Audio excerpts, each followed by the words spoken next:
right, here it is, folks. We are going to Lake Taconic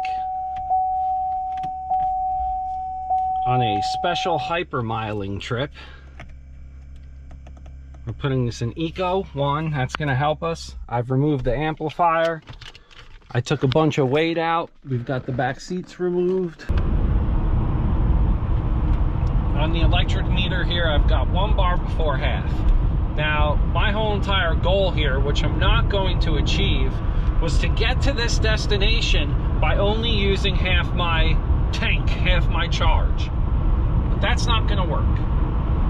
So, because this is a longer trip than I had expected here, I might just have to charge for a little longer. But the cool thing is I'm going to be charging at the 240 volts, which I usually don't charge at. I'm usually charging at home on my 120. So it's going to be neat to see this thing actually hooked up to something that's like, to me, a fast charge. Like, this is going to be fast charge for me. I don't have DC charge, fast charge DC combo, so it's a shame. I thought it was going to come with it, but it didn't, and I just love this thing so much. And the model I got, and it was hard to find them because they were being sold, man, these Spark EVs.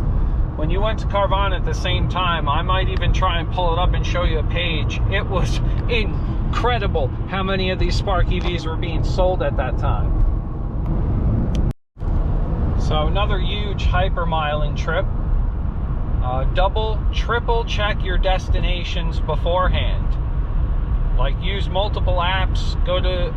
I would suggest going to even multiple sites for maps and just making sure that your destination is correct on all those maps. Try and make sure they're up to date with their traffic info and everything, because if you do get lost or you do get stuck in traffic, that's going to definitely be detrimental to your overall goal of accomplishing your, you know, what type of mileage you wanted to get out of the drive. I can't believe I'm still sitting here at this right here. I still have 1 bar right before half. Well, I finally made it here, but it took me 1.5 bars of driving around Lake Taconic to actually find the charger. I made a wrong turn, and it took me where PlugShare said to go, and it took me to just a pavilion with bathrooms. And that wasn't good enough because I really needed to charge this up. Thinking about it now, I probably could have made it. But the scare of driving around without being able to find the charger, I definitely see what people are talking about, range anxiety now. Now, this charge point is free here at Lake Taconic. You just have to download the app.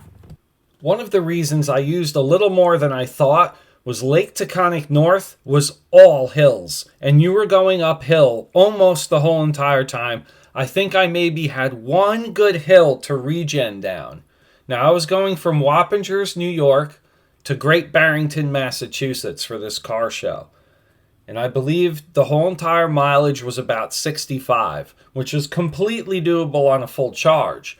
But once I started climbing up these hills, you really saw that there was an issue with how much kilowatts you were draining.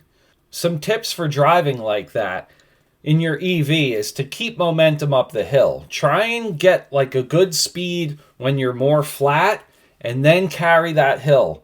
Carry the speed up the hill. If you were to just go up the hill daintily, you're going to have to use more kilowatts to get yourself up to the hill's crest. I noticed that I was using 30 sometimes when a momentum run only used about 11 or 12. All right, so we charged back up for about 45 minutes, and now we've got plenty of what we need.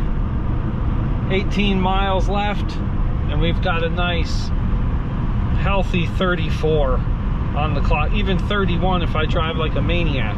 So I could actually start getting into the juice a little bit now, not have to drive so much, like, you know. All right, the traction control off. We're gonna juice it. We're gonna give her the beans up this big hill here. just gonna watch it. Wow, jeez. Massive amounts of wheel spin at like 40 something miles an hour. I mean, come on. This thing's insane. So we got to our hotel at Great Barrington and just charged up normally from the wall outlet. I brought my home charger with me, and by the morning we had a full charge. So I was ready to go back home after the car show. The car show was real close by to the hotel, so I didn't even use any juice getting there. So this being the Mopar Tri-State Club car show, it was all cars, and they meant it. All cars. And the whole entire reason I knew this is because they allowed me to bring this silly little thing. Yes, the EV115 Chevy Spark 2016. I was actually shocked that they really meant all cars. You can see this is really a Mopar club, but they really do embrace the car culture wholly. It was really amazing to see some of these custom cars, especially this. This was a complete original. You just don't see these Roadrunners in this good a shape anymore. Yes, I was fully prepared to be that jerk that shows up to this amazing car show with an electric car. They didn't even know how to judge it. I was just there for fun. I went to this car show personally with my wife a few times in the past, and we always said to ourselves, it would be really neat to try and get the electric car up here, even though we don't think anyone would appreciate it. But boy, was I wrong.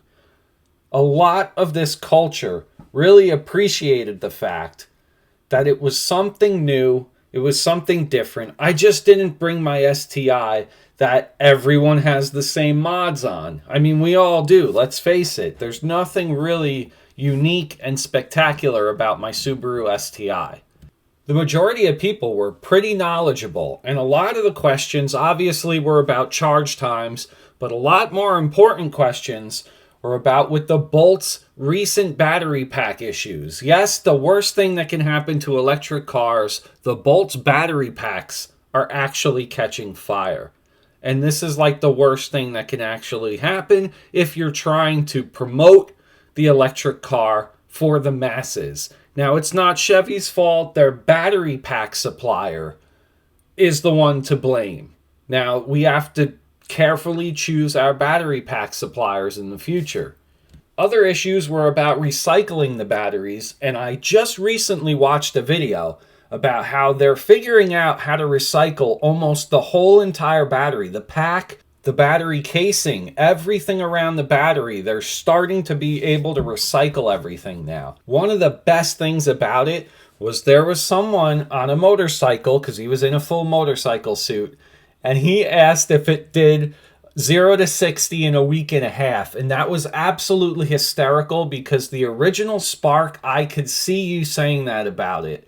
But when 327 foot-pounds of torque gets put through a single gear reduction and you get full power at 0.0 RPM, this thing's out of there.